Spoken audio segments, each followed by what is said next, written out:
Episode 43۔ غشی کی یہ کیفیت پہلے بہت گہری تھی، پھر اس میں کچھ کمی واقع ہونے لگی۔ مجھے محسوس ہو رہا تھا کہ مجھے دہکے ہوئے انگاروں پر لٹا دیا گیا ہے۔ میرے تصور نے مجھے شہوار کی شبیہ دکھائی۔ وہ سامنے ایک زر نگار کرسی پر بیٹھی تھی۔ زرق پر کپڑوں میں وہ بہت حسین لگ رہی تھی، شاید شام ہونے والی تھی۔ شہوار کی آنکھوں میں خوبصورت رنگ تھے۔ ہر نوبیاہتا دلہن کی طرح اس کے نینوں میں بھی ایک محبت بھرا بستر بچھا ہوا تھا۔ اس کی چوڑیاں کھنکھنا رہی تھیں۔ لیکن پھر میں نے تصور کی نگاہ سے دیکھا کہ ایک دم شہوار کا چہرہ بجھ گیا ہے۔ وہ اسی طرح زرنگار کرسی پر بیٹھی رہی، گہنوں سے لدی ہوئی اور تازہ پھولوں سے مہکی ہوئی، مگر اس کے لباس پر خون کے بڑے بڑے دھبے نمودار ہو گئے۔ وہ الوداعی نظروں سے مجھے دیکھنے لگی۔ اس نے اپنے ہونٹوں کو حرکت دی۔ خدا حافظ خاور، میں جا رہی ہوں۔ ہمارا ساتھ بس اتنا ہی تھا۔ میں خیالوں میں اس کی طرف لپکا، اسے شانوں سے پکڑ کر جھنجھوڑ ڈالا۔ نہ جاؤ شہوار، واپس آ جاؤ۔ تم چلی گئی تو لوگ مجھے گناہ گار ٹھہرائیں گے، میری گردن میں پھانسی کا پھندا ڈالیں گے۔ مت جاؤ شہوار۔ نہیں خاور، میں نہیں رک سکتی، میری سانسیں بس اتنی ہی تھیں۔ اس کی آنکھوں میں آنسو تھے، پھر یہ آنکھیں بند ہونے لگیں۔ میرے تصور نے مجھے دکھایا آصف جا جلاد کی صورت میں میرے سامنے کھڑا تھا۔ اس کی آنکھوں میں پتلیوں کی جگہ 2 انگارے تھے۔ قدیم زمانے کے جلادوں کی طرح اس کے ہاتھ میں ایک وزنی کٹار تھی۔ میں اس کی طرف متوجہ ہوا، اسے پکار کر کہا، آصف صاحب دیکھ لو، آپ کی بیٹی اور میری بیوی ابھی مری نہیں ہے، اس کی کچھ سانسیں ابھی باقی ہیں، اس سے پوچھ لو، میں نے اس پر کوئی ظلم نہیں کیا۔ میں نے اپنی طاقت اور ہمت کے مطابق اسے خوش رکھنے کی کوشش کی ہے، اس کے غصے اور اس کی ناراضگی کو بھی جھیلا ہے، اور میں نے اسے مارا بھی نہیں ہے، اسے مارنے والے کوئی اور ہیں، پوچھ لو اس سے۔ آصف جاں کی آنکھوں کے انگارے اور زیادہ دہکنے لگے۔ میں نے مڑ کر دیکھا تو شہوار مردہ نظر آئی۔ غشی کی یہ کیفیت نہ جانے کتنی طویل تھی، تاہم اس کیفیت میں آہستہ آہستہ کمی واقع ہو رہی تھی۔ اب مجھے ارد گرد کی مدھم آوازیں کسی دور افتادہ بازگشت کی طرح سنائی دینے لگیں۔ حویلی کے کسی حصے میں خوخار تھوتنیوں والے سلوکی ہاؤنڈ شور مچا رہے تھے۔ پھر میرے کانوں میں آصف جاں کی آواز پڑی۔ وہ شاید مجھ سے چند قدم کے فاصلے پر کھڑا تھا۔ ہاں، کیا پتہ چلا؟ اس کی گونجدار آواز گونجی۔ جواب میں شاید مظفر نے کہا، چودھری خاور کی ماں بہن کا پتہ چل گیا ہے جی، وہ دونوں کیکرا والی گاؤں میں ہیں، یہ بیگم بلقیس کی خالازاد کا گھر ہے جی۔ پوری طرح تصدیق کر لی نا تم نے؟ آصف کی آواز میں دبا دبا جوش تھا۔ بالکل لمبردار جی۔ ان دونوں عورتوں کو یہاں لانے کے لیے تمہیں کتنا وقت چاہیے؟ میں تو انہیں 2-3 گھنٹوں میں یہاں لا سکتا ہوں جی، پر مسئلہ کچھ اور ہے۔ کیسا مسئلہ؟ جاگیر کی بیگم جی سامنے آ گئی ہیں، انہوں نے اعلیٰ اعلان کہہ دیا ہے کہ وہ چودھری خاور کی والدہ اور بہن کی ہر طرح سے حفاظت کریں گی۔ انہوں نے اپنے گارڈز اور کوئی 100 گھڑ سوار فوری طور پر کیکرا والی بھیج دیے ہیں۔ اب وہاں سے ان عورتوں کو لانا آسان نہیں ہے۔ یہ تھانے دار وارث کس مرض کی دوا ہے؟ وارث صاحب بھی کچھ آگے پیچھے ہو رہے ہیں جی۔ ظاہر ہے وہ بیگم جی سے پوری طرح بگاڑ تو نہیں سکتا، دوسرے اس نے بیگم جی اور چودھری عزیز سے بھی کچھ پیسہ تو کھایا ہوا ہے نا۔ یہ آوازیں پگھلے ہوئے سیسے کی طرح میرے کانوں میں اتر رہی تھیں۔ میرا دل چاہا کہ میں ایک بار پھر تڑپ تڑپ کر اس جال سے نکلنے کی کوشش کروں، یا اس جال کو توڑ دوں، یا یہیں پر زندگی ہار جاؤں۔ میرے سینے اور چہرے پر پانی کے چھینٹے مارے گئے۔ یکبستہ پانی کے سبب جلدی میرے حواس بحال ہونے لگے۔ میرے ہاتھ الٹی ہتھکڑی میں تھے۔ ہتھکڑی کی سختی میری کلائیوں کو مزید زخمی کر رہی تھی۔ میرے پاؤں کو بینڈیج والی پٹی کے بجائے رسی سے باندھا گیا تھا۔ کوڑے کی مار سے میرا پورا جسم جل رہا تھا۔ میں قالین پر پہلو کے بل پڑا تھا۔ کچھ دیر بعد میں نے دیکھا کہ کمرے میں میرے اور آصف جاں کے سوا اور کوئی نہیں۔ وہ رنگین پایوں والی کرسی پر ٹانگ چڑھائے بیٹھا تھا۔ اس کی اونچی نوک والی چمکیلی جوتی کا رخ میری طرف تھا۔ اس نے گلاس سے شراب کا گھونٹ بھرا، پھر بیڑی کا ایک طویل کش لے کر بولا، تجھے پتہ ہے کہ صندوق میں کیا ہے؟ آصف جاں کے سامنے قالین پر ایک بڑا اٹیچی کیس پڑا تھا۔ یہ ریگزین کا بنا تھا۔ نہیں۔ آصف جاں نے اٹیچی کھولی۔ اس میں کچھ کھلونے تھے، کپڑے کی چھوٹی بڑی گڈیاں تھیں، کپڑے تھے جن کے سائز دیکھ کر اندازہ ہوتا تھا کہ وہ ایک جوان ہوتی بچی کے کپڑے ہیں، کتابیں اور کاپیاں تھیں، پراندے اور اوڑھنیاں تھیں۔ یہ سب چیزیں اس بچی کی ہیں جسے میں نے پال پوس کر پور پور بڑا کیا تھا، میں جس کو دیکھ کر جیتا تھا اور جو آنکھوں سے اوجھل ہوتی تھی تو میری آنکھوں کے سامنے اندھیرا چھا جاتا تھا۔ میں نے اس نازوں کی پالی کو تیرے حوالے کیا تھا اور تجھے اس کے سیاہ و سفید کا مالک بنا دیا تھا۔ اس ویلے مجھے پتہ نہیں تھا کہ میں اسے ایک انسان کے بجائے ایک جانور کے حوالے کر رہا ہوں۔ وہ جانور اسے مرنے دے گا نہ جینے دے گا، وہ اسے مارے گا بھی اور رونے پر بھی پابندی لگائے گا۔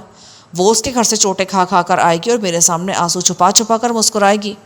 کاش مجھے وقت پر پتہ چل جاتا کہ تیرے اور تیرے گھر والوں کے ہاتھوں اس کا یہ انجام ہونا ہے۔ میں نے کراہتے ہوئے کہا، آصف جاں صاحب، ہر کہی سنی بات سچ نہیں ہوتی، اور بعض دفعہ تو آنکھوں دیکھی بات بھی جھوٹ نکلتی ہے۔ ہم میاں بیوی میں چھوٹے بڑے جھگڑے ضرور تھے، لیکن شہوار کو کسی طرح کا نقصان پہنچانے کا میں سوچ بھی نہیں سکتا تھا۔ اور میں یہ کوئی زبانی کلامی بات نہیں کہہ رہا ہوں آصف جاں صاحب، میرے پاس اپنی بے گناہی کے ٹھوس ثبوت ہیں، اور سب سے اہم ثبوت چودھری عزیز کا اعترافی بیان ہے۔ اس ریکارڈ شدہ بیان میں چودھری نے وضاحت سے بتایا کہ اس نے شہوار کی جان کیوں اور کیسے لی۔ کہاں ہے وہ ریکارڈ شدہ بیان؟ یہی تو میری بدقسمتی ہے، وہ ریکارڈ شدہ ٹیپ میاں وارث کے پاس چلی گئی ہے۔ میاں وارث کی بدنیتی صاف ہے، وہ مجھے ہر حال میں لاش کی صورت میں دیکھنا چاہتے ہیں، اور مجھے لاش بنانے کے لیے وہ آپ سے اور موکھلوں سے دونوں سے پیسہ کھا رہا ہے۔ اب وہ اس ٹیپ کو سامنے کیوں آنے دے گا؟ آصف جاں اٹھ کر باہر چلا گیا۔ میں نے اندازہ لگا کہ وہ سفید پوش پولیس والے سے بات کرنے گیا ہے جو میرے ساتھ یہاں موجود تھا۔ چند منٹ بعد آصف جاں واپس آ کر کرسی پر بیٹھ گیا۔ تم بکواس کر رہے ہو، پولیس کو خالی ٹیپ ریکارڈر ملا ہے، یہ ٹیپ قبرستان کے بھنگیوں کا تھا۔ میں نے کہا تھا نا، انسپیکٹر وارث وہ بیان کبھی سامنے نہیں آنے دے گا۔ آصف زہریلے لہجے میں بولا، تیرے بارے میں سنا تھا کہ تو ہر فن مولا ہے، شاید ٹھیک ہی کہا جاتا ہے۔ تیرے جسم میں بہت سی گندی روحیں گھسی ہوئی ہیں، ان میں خراٹ وکیل، چال باز چودھری اور خبیث قاتل کی روحیں بھی شامل ہیں۔ میں یہ ساری روحیں ایک ایک کر کے تیرے جسم سے نکالوں گا، اور بہت آہستہ آہستہ، اسی لیے تجھے ایک بار نہیں کئی بار مرنا پڑے گا۔ آصف جاں، میں سمجھتا ہوں کہ تمہارا غم اور غصہ برحق ہے، لیکن اس غم و غصے میں اتنا آگے نہ چلے جاؤ کہ تمہیں بعد میں خود پچھتانا پڑے۔ دیکھو، میں تمہارے ساتھ ثبوتوں کے ساتھ بات کر رہا ہوں۔ میرے پاس دوسرا ثبوت چودھری عزیز کے خاص ملازم انورے کی صورت میں ہے۔ انورہ وہ بندہ ہے جس نے اپنے ہاتھ سے شہوار کی جان لی ہے، وہ قتل کا آلہ بھی برآمد کرا دے گا۔ انورے تک میرا پہنچنا کسی کرشمے سے کم نہیں ہے، بس یوں سمجھ لو کہ شہوار کا خون بولا ہے اور اس نے مجرم کے چہرے سے نقاب کھینچا ہے۔ میں نے یہاں تک ہی کہا تھا کہ ذرا ٹھٹک گیا۔ وہ نیلے رنگ والا کلپ میری شلوار کی اندرونی جیب میں چند کرنسی نوٹوں اور 2-3 رسیدوں کے ساتھ ہی رکھا تھا، لیکن مجھے سرکنڈوں سے پکڑنے کے بعد تو پولیس والوں نے میری تلاشی لی تھی۔ بک کیوں نہیں رہے ہو؟ نمبردار نے میری خاموشی کو توڑنا چاہا۔ میری شلوار کی جیب میں ایک چیز ہے، وہ میں تمہیں دکھانا چاہتا ہوں۔ میرے ہاتھ ہتھکڑی میں تھے۔ آصف جاں نے ایک ملازم مظفر کو آواز دی۔ وہ دندناتا ہوا آیا اور آصف کے حکم پر اس نے زپ کھول کر میری شلوار کی جیب دیکھی۔ میرا دل تیزی سے دھڑک رہا تھا۔ اندیشہ بالکل درست نکلا۔ بیکار رسیدیں تو جیب میں موجود تھی، مگر کرنسی اور کلپ نہیں تھا، اور مجھے اندیشہ تھا کہ وہ میری اشیاء کی فہرست میں بھی نہیں لکھا گیا ہوگا۔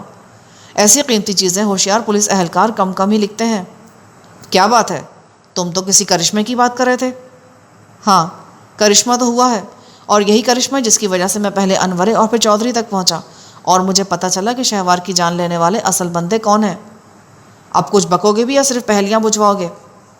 میرا گلا بالکل خشک ہو رہا تھا۔ میں نے پانی طلب کیا۔ مظفر مجھے پانی پلا کر باہر چلا گیا۔ میں نے کراتے ہوئے کہا، شہوار پر چاقو کے وار کرنے اور اسے بے جان کرنے کے بعد انورے نے یوں ہی وہاں سے شہوار کا ایک چھوٹا ہار اٹھا لیا تھا۔ میں اس ہار کو بڑی اچھی طرح پہچانتا تھا۔ میں نے کچھ دن پہلے اس ہار کا ایک نیلم انورے کی بیوی عابدہ کے کلپ میں دیکھا۔ یہ نیلم دیکھنے کے بعد ہی میرا دھیان انورے اور چودھری عزیز وغیرہ کی طرف گیا۔ اس کے بعد میں نے ٹوٹے پھوٹے لہجے میں وہ ساری بات آصف جا کے گوش گزار کر دی۔ میں نے اسے بتایا کہ کس طرح قبائلی علاقے کی طرف نکلنے سے پہلے میرے دل میں خواہش پیدا ہوئی کہ میں بس ایک دفعہ اپنی ماں سے مل لوں، کس طرح میں اور تیمور رات کے وقت قبرستان سے روانہ ہو کر کیکرا والی گاؤں پہنچے اور وہاں انورے اور اس کی بیوی سے ملاقات ہوئی۔ ابھی میری بات جاری ہی تھی کہ سادہ کپڑوں میں پولیس والا پھر دروازے پر آیا اور آصف جاں کو بلا کر کمرے سے باہر لے گیا۔ کمرے سے نکلتے ہوئے آصف اور پولیس والے نے ایک ساتھ مجھ پر خشمگین نگاہ ڈالی۔ آصف میری باتیں سن تو رہا تھا، تاہم اس کے چہرے کی جنونی کیفیت میں کوئی خاص کمی واقع نہیں ہوئی تھی۔ آصف کے باہر جانے کے تھوڑی دیر بعد ایک ملازم میرے عریاں جسم کے لیے ایک قمیض اور جرسی لے آیا۔ اس کا صرف ایک بازو تھا۔ میں اسے یہاں بیرونی گیٹ پر پہلے بھی دیکھ چکا تھا۔ یہ وہی بدنصیب ماسٹر تھا جو چند برس پہلے شہوار پر ہاتھ اٹھانے کی وجہ سے آصف جاں کے عتاب کا شکار ہوا تھا۔ وہ بہت کمگو آدمی تھا۔ مجھے قمیض پہنانے کے لیے میری ہتھکڑی اتارے جانے کی ضرورت تھی، لہٰذا مجھے سردی سے بچانے کے لیے اس نے جرسی ویسے ہی میرے خون آلو جسم کے گرد لپیٹ دی۔ ارد گرد دیکھ کر وہ آہستہ سے بولا، اگر تیرے پاس کوئی پکا ثبوت ہے نا تو ان کے سامنے رکھ دے، مجھے نہیں لگتا کہ یہ لوگ تجھے زیادہ وقت دیں گے۔ پھر اس نے میری آنکھوں میں جھانکا اور کانپتی ہوئی آواز میں بولا، لمبردار جی کے ارادے تیرے بارے میں بڑے خطرناک ہیں۔ میں اپنا دل چیر کر دکھا سکتا تو دکھا دیتا۔ میں اب بھی پوری سچائی کے ساتھ کہہ رہا ہوں، اور ہر ایک سے کہہ رہا ہوں کہ میں نے شہوار کو نہیں مارا۔ اس ملازم نے گہری سانس لی۔ اول تو یہ بہت مشکل ہے، لیکن اگر تم کسی طرح یقین دلا بھی دو کہ شہوار کا قتل تم نے نہیں کیا، تو بھی نمبردار کا غصہ تمہاری جان لے سکتا ہے۔ میں سمجھا نہیں۔ تمہارا یہ قصور بھی نمبردار کے نزدیک کم نہیں ہوگا کہ تم اپنی بیوی کی حفاظت کرنے میں ناکام رہے، اور پھر یہ بات سچ بھی ہے کہ وہ تمہاری طرف سے سکھی نہیں تھی۔ تم مجھ سے لڑتے جھگڑتے تھے، 1-2 بار غصے میں تم نے اس پر ہاتھ بھی اٹھایا۔ یہ ساری باتیں شہوار بی بی کی ملازمہ رشیدہ بڑھا چڑھا کر نمبردار جی کے سامنے بیان کرتی رہی ہے۔ میں تمہیں ڈرا نہیں رہا ہوں، بس یہ سمجھا رہا ہوں کہ اگر ان لوگوں کو اپنی صفائی میں کچھ بتا سکتے ہو تو بتا دو۔ ایک دم اس کو چپ ہو جانا پڑا۔ آصف جاں ایک بار پھر دندناتا ہوا اندر آ گیا۔ اس نے ملازم کو باہر جانے کا اشارہ کیا۔ وہ چلا گیا تو آصف جاں نے ایک بار پھر تھانے دارانہ لہجے میں مجھ سے پوچھ گچھ شروع کر دی۔ تمہاری شلوار کی جیب میں کیا ہے جو تم مجھے دکھانا چاہ رہے ہو؟ یہ وہی کلپ تھا جس کا میں بتا رہا ہوں، پر اب وہ جیب میں نہیں ہے۔ ٹیپ ریکارڈ کی طرح وہ بھی پولیس والوں نے نکال لیا ہوگا، ہے نا؟ بالکل ایسا ہی ہوا ہے۔ انہوں نے مجھے پکڑنے کے بعد تلاشی لی تھی۔ اگر تم اپنے طور پر پوچھو تو ہو سکتا ہے وہ تمہیں بتا دیں۔ اس کلپ پر جو چھوٹا نیلم لگا ہے وہ شہوار کے ہار کا ہے۔ انورا خود اس بات کو قبول کر چکا ہے۔ انورا اب کدھر ہے؟ وہ وہیں کیکرا والی میں ہے۔ اس کی بیوی عارفہ عرف پینو بھی ساتھ ہے۔ آپ مجھے وہاں لے چلیں یا ان دونوں کو یہاں بلا لیں، وہ سب کچھ آپ کے سامنے بک دیں گے۔ لیکن کیکرا والی میں تو اس گھر میں تمہاری بلقیس بیگم نے پہرا بٹھایا ہوا ہے۔ یہ تو تم ہی اس سے گزارش کرو تو وہ کسی کو یہاں بھیج سکتی ہے یا ہمیں وہاں جانے کی اجازت دے سکتی ہے۔ مجھے نہیں پتا کہ اس گھر پہ کوئی پہرا دے رہا ہے، لیکن اگر تم کسی طرح ان سے میرا رابطہ کرا دو تو میں ان سے بات منوا سکتا ہوں۔ پر کیا تمہیں یقین ہے کہ وہ میاں بیوی اب بھی وہیں ہوں گے؟ وہ کہیں نہیں جا سکتے۔ ہم نے ان دونوں کو باندھ دیا تھا، گھر والے ان کی پوری نگرانی کر رہے ہوں گے۔ آصف جاں نے مظفر کو اندر بلایا۔ اسی نے تھوڑی دیر پہلے آصف کو اطلاع دی تھی کہ میری والدہ اور بہن کیکرا والی میں چودھری اختر کے گھر میں موجود ہیں۔ آصف جاں نے میرے سامنے مظفر سے پوچھا، وہاں بلقیس کی بہن کے گھر میں کون کون ہیں؟ لمبردار جی، جہاں تک میری اطلاع ہے چودھری خاور کی والدہ اور بہن دونوں وہاں موجود ہیں۔ یہ بالکل پکی خبر ہے۔ وہ تو ٹھیک ہے، اس کے علاوہ اور کون کون ہیں؟ آصف جاں نے تڑک کر پوچھا۔ اس کے علاوہ چودھری اختر ہے، اس کی بیوی ختیجہ ہے، 2 بچے ہیں، باقی 1-2 نوکرانیاں ہیں۔ اس کے علاوہ تو کوئی بندہ نہیں؟ میرا مطلب کو مہمان شہمان؟ نہیں جی، ایسا تو کوئی نہیں ہے، پر اگر آپ کہتے ہیں تو میں تھوڑا سا اور پتہ کر لیتا ہوں۔ وہ بندے باہر ہی بیٹھے ہیں جو اختر کی حویلی سے ہو کر آئے ہیں، ان کو اندر لے آؤ۔ آصف جاں نے کہا۔ چند سیکنڈ بعد وہ دونوں اندر آ گئے۔ یہ باپ بیٹا تھے اور آج کل اختر کے کھیتوں میں ہی مزدوری کرتے تھے۔ باپ پکی عمر کا تھا، لڑکے کی عمر 17-18 سال ہوگی۔ معلوم ہو کہ وہ کبھی کبھی سبزی وغیرہ لے کر اختر کے گھر بھی چلا جاتا ہے۔ اسی مدثر نامی لڑکے نے اندر کی خبریں آصف جاں کے خاص کارندے مظفر تک پہنچائی تھیں۔ مدثر نامی یہ لڑکا اور اس کا باپ شکل سے ہی لالچی اور ضرورت مند نظر آتے تھے، تاہم اب مخبری کرنے کے بعد وہ کافی ڈرے ہوئے بھی تھے۔ آصف جاں نے مدثر سے پوچھا، تمہیں پکا پتہ ہے کہ اس وقت گھر میں مالک، مالکن اور 2 مہمان عورتوں کے سوا اور کوئی نہیں؟ بالکل جی، میں کل شام کو بھی کھیتوں سے کچھ سامان لے کر گھر گیا تھا، وہاں اور کوئی نہیں تھا۔ ہاں، پرسوں کچھ اور لوگ بھی تھے، مگر مجھے لگتا ہے کہ وہ رات کو ہی چلے گئے تھے۔ تم نے ان کی شکلیں نہیں دیکھی؟ نہیں جی، پر میرا اندازہ ہے کہ ان میں ایک مرد تھا اور ایک زنانی۔ مرد شدید بیمار تھا، میں نے اس کی ہائے ہائے کی آوازیں سنی تھی۔ آصف جاں نے الجھی ہوئی نظروں سے میری طرف دیکھا۔ ہاں اب بتاؤ، تم کچھ کہہ رہے ہو، یہ منڈا کچھ اور کہہ رہا ہے، اور اسے جھوٹ بکنے کی کوئی ضرورت نہیں ہے۔ میں غلط نہیں کہہ رہا، انور اور اس کی بیوی وہیں اختر کی حویلی میں ہے۔ یہ لڑکا تو صحن و برآمدے سے گھوم پھر کر آ جاتا ہوگا، وہ دونوں اندر کے کسی کمرے میں ہیں۔ اختر اچھی طرح جانتا ہے کہ میاں بیوی کو پوری حفاظت سے رکھنا ہے۔ اسے سارے معاملے میں انورہ کی قدر و قیمت بھی اچھی طرح معلوم ہے۔ انورہ نے اختر صاحب کے سامنے اپنے جرم کا اقرار کیا ہے۔ آصف نے زہریلی نظروں سے مجھے گھورا، پھر مولوی مظفر کی طرف دیکھ کر تعریفی انداز میں سر ہلایا۔ دیکھو بھائی، ہمارے داماد صاحب نے کوئی کچی گولیاں نہیں کھیلی ہوئی، پورے ثبوت ہیں ان کے پاس۔ یہ اور بات ہے کہ جب یہ اپنے ثبوت کو ہماری ہتھیلی پر رکھنے لگتا ہے تو ثبوت غائب ہو جاتا ہے۔ اب یہ انورے والا ثبوت بھی لگتا ہے یوں ہی اڑنچو ہو جائے گا۔ مظفر پھنکارا، چھڈو لمبردار جی، ننگا کر کے 2 کتے چھوڑ دو اس پر، 1 منٹ میں سب کچھ بک دے گا۔ ایسے بڑے بڑے پتھر بولتے دیکھے ہم نے۔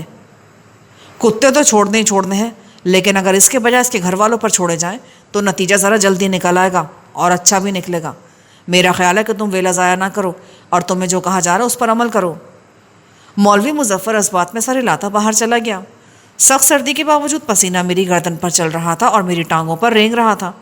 میں بھانپ رہا تھا کہ آصف جاں میری ماں اور بہن کو یہاں قلعہ والا میں لانے کی بات کر رہا ہے۔ اس کی اس خواہش کے راستے میں بلقیس دیوار بن گئی تھی۔ میں جانتا تھا وہ ایک مضبوط دیوار ہے۔ گزرے ماہ و سال نے اس کے اندر بہت اعتماد بھرا ہے، اور یہ معاملہ میری عزت اور زندگی موت کا معاملہ تھا۔ وہ اس معاملے کو سہل لے ہی نہیں سکتی تھی۔ مجھے امید تھی کہ وہ اپنی ہمت کی آخری حد تک میری عزت کے سامنے سینہ تان کر کھڑی رہے گی، لیکن کیا وہ کامیاب ہو سکے گی؟ یہ بڑا سنگین سوال تھا۔ پھر کچھ دیر پہلے ملازم کے کہے ہوئے الفاظ میرے کانوں میں گونجے کہ میرے پاس زیادہ وقت نہیں ہے، میں جو کرنا چاہتا ہوں جلدی کر لوں۔ میں نے ایک بار پھر نرم التجائیہ لہجہ اختیار کیا اور آصف جاں سے کہا، آصف جاں صاحب، آپ کسی طرح ایک بار مجھے وہاں لے جائیں یا پھر کسی طرح چودھری اختر کی بات مجھ سے کرا دیں۔ انورہ اور اس کی بیوی کے بارے میں اصل حقیقت کھل جائے گی۔ انورہ آپ کے سامنے ہر بات کا اعتراف کھل کر کرے گا اور آپ کا دل گواہی دے گا کہ وہ جو کچھ کہہ رہا ہے درست کہہ رہا ہے۔ داماد جی، تم ہر وہ بات کر رہے ہو جو نہ ہونے والی ہو۔ اب چودھری اختر کو آپ جناب سے گل کرانے کے لیے کون یہاں لائے گا اور کیسے؟ ملازم شیر افغان نے آگے بڑھ کر آصف جا کے کان میں 2-4 سرگوشیاں کیں۔ آصف کے شرابی چہرے کی تمتماہٹ کچھ کم ہوئی۔ اس نے اس بات میں سر ہلایا اور شیر افغان کے ساتھ باہر نکل گیا۔ قریباً 5 منٹ بعد وہ واپس آئے تو اس کے ساتھ 2 سفید پوش پولیس والے تھے۔ انہوں نے ایک بڑا سا وائرلیس سیٹ اٹھا رکھا تھا۔ وائرلیس سیٹ سے مسلسل شور ابھر رہا تھا اور کسی پولیس والے کے پیغام سنائی دے رہے تھے۔ وائرلیس سیٹ کو کھڑکی کے پاس رکھ دیا گیا۔ پولیس والے فریکوینسی سیٹ کرنے میں مصروف ہو گئے۔ میں نے اندازہ لگایا کہ وہ ڈیک نالے کے اسی دور دراز گاؤں کے اکراوالی سے رابطہ کرنے کی کوشش کر رہے ہیں جہاں چودھری اختر کے گھر میں انورہ اور اس کی بیوی موجود ہیں۔ یقیناً وہاں پولیس کی نفری بھی ہوگی۔ انہیں جلدی کامیابی ہو گئی۔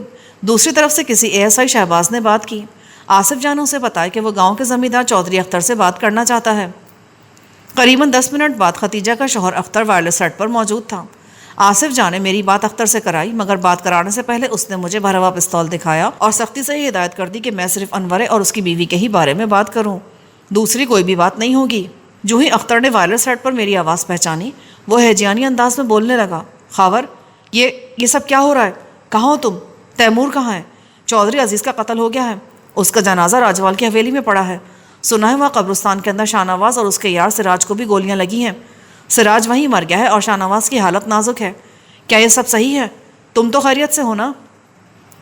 میں خیریت سے ہوں چودھری اختر، تم بتاؤ بیبے اور عارفہ کہاں ہیں؟ وہ یہیں پر ہیں۔ کچھ لوگ منڈا سے باندھ کر آئے تھے، وہ انہیں زبردستی ساتھ لے جانا چاہتے تھے، مگر اللہ کا شکر ہے بیگم بلقیس نے اپنے کافی سارے بندے یہاں بھیج رکھے ہیں، انہوں نے آنے والوں کو بھگا دیا ہے۔ مجھے تو لگتا ہے وہ تمہارے سسرال کے لوگ تھے۔ یہاں بہت گڑبڑ ہے یار۔ آصف نے مجھے پستول کے ساتھ زور سے ڈھوکا دیا۔ اس کا مطلب یہ تھا کہ میں صرف کام کی بات کروں۔ میں نے کہا، اختر صاحب، باقی باتیں ہوتی رہیں گی، مجھے یہ بتائیں کہ انورہ اور اس کی بیوی آپ ہی کے پاس ہے نا؟ چند لمحے خاموشی رہی، پھر اختر کی حیرت زدہ آواز ابھری، کیا کہہ رہے ہو خاور؟ انورے اور آبدہ کو تو تم نے بلا لیا تھا نا؟ میں نے بلا لیا تھا؟ یہ کیا بات کر رہے ہو؟ وہاں سے آنے کے بعد تو تمہارے ساتھ میری بات ہی نہیں ہوئی۔ لیکن تم نے تو کیٹو کو بھیجا تھا یار، اس نے کہا تھا کہ انور اور اس کی بیوی کو فوراً یہاں سے نکالنا ہے، انہیں SP صاحب کے سامنے پیش کرنا ہے۔ میں نے کب کیٹو کو بھیجا تھا؟ میرا دماغ چکرا گیا۔ اس کے ساتھ ہی مجھے احساس ہوا کہ کوئی زبردست دھوکہ ہو گیا ہے۔ آصف جا شاید ٹھیک ہی کہہ رہا تھا، انورہ اور آبدہ وہاں اختر کے گھر میں موجود نہیں تھے۔ کب آیا تھا کیٹو تمہارے پاس؟ میں نے لرزہ آواز میں پوچھا۔ پرسوں شام کے بعد۔ تمہارا پرانا یار اعجاز بھی اس کے ساتھ تھا، وہ رات کو 12 بجے کے قریب انورے اور آبدہ کو ٹویوٹا گاڑی میں ڈال کر لے گئے تھے۔ میں سر پکڑ کر بیٹھ گیا۔ یہ بات میں محاورتاً کہہ رہا ہوں، ورنہ میرے دونوں ہاتھ تو ہتھ کڑی میں جکڑے ہوئے تھے۔ کیٹو کی صورت میری نگاہوں میں گھومنے لگی۔ اس کی گمشدگی مجھے اور تیمور کو مسلسل پریشان کرتی رہی تھی۔ اس کے پاس کافی روپے بھی تھے جو وکیل کرنے کے لیے اسے دیے گئے تھے۔ ہمارا خیال تھا کہ کیٹو کسی مصیبت میں پھنس گیا ہے، مگر اب انکشاف ہو رہا تھا کہ وہ تو خود ہی مصیبت کا روپ دھار چکا ہے۔ وہ ہمارا پرانا یار تھا اور ہمارا خیال تھا کہ ہم اس کے بارے میں سب کچھ جانتے ہیں، لیکن آج پتہ چل رہا تھا کہ جس کے بارے میں سب کچھ جاننے کا دعویٰ ہوتا ہے وہ بھی کبھی کبھی بالکل اجنبی نکلتا ہے۔ آصف جان نے میرے کیچڑ آلود بالوں کو مٹھی میں جکڑا اور زور سے جھنجھوڑا۔ ہاں، اب تیرے پاس کہنے کو کچھ اور ہے یا نہیں؟ اگر نہیں تو وائرلیس بند کر دوں؟ میرے پاس کہنے کو واقعی کچھ نہیں تھا۔ دوسری طرف سے اختر کی نہایت پریشان آواز ابھری، یہ سب کیا ہو رہا ہے خاور؟ اور تم کس تھانے میں ہو؟ مجھے بتاؤ، میں بلقیس کو اطلاع پہنچاتا ہوں۔ وہ وائرلیس کی وجہ سے سمجھ رہا تھا کہ میں کسی تھانے میں ہوں۔ حرام زادہ! آصف جان نے دانت پیستے ہوئے وائرلیس سیٹ بند کر دیا۔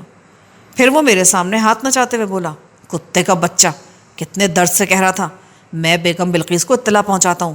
وہ کیوں کہہ رہا تھا ایسے؟ کیوں کہہ رہا تھا ایسے؟ اس نے میرے بال جھنجھوڑے، سر سے رستا ہوا خون اور تیزی سے بہنے لگا۔ وہ اس لیے ایسا کہہ رہا تھا کہ تیری اصل بیوی تو وہی ہے، وہی حرامزادی تیری اصل گھر والی ہے۔ تو ہمیشہ اس کے اشاروں پر ناچتا رہا ہے اور اب بھی ناچ رہا ہے۔ اسی کتیا کا کلیجہ ٹھنڈا کرنے کے لیے تو نے شہوار کی جان لی ہے، اسے تڑپا تڑپا کر مار دیا ہے۔ پر میں تجھ سے پوچھتا ہوں خاورے، میں تجھ سے پوچھتا ہوں، اگر وہ تیری اصل گھر والی یہ سب کچھ برداشت نہیں کر سکتی تھی اور نہ تو کر سکتا تھا، تو پھر میری پھول سی بچی کی زندگی برباد کرنے کی کیا ضرورت تھی تم دونوں کو؟ کیا ضرورت تھی؟